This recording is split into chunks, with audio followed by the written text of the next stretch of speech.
മക്കത്തുന്നൊരു രാജകുമാരൻ വിരുന്നിനെത്തി മദീനത്ത്.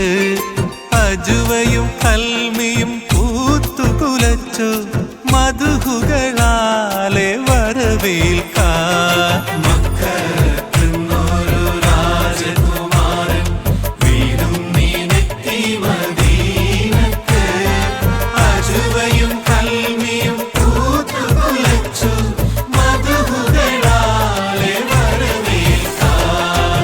നെഞ്ചിൽ ഒളിപ്പിച്ച രാജകുമാരനെ നേരിൽ കണ്ട മദീനക്കാർ കമറൊളി പോലും വിസ്മയമായ പുണ്യ ഹബീബിൻ ചാരത്ത്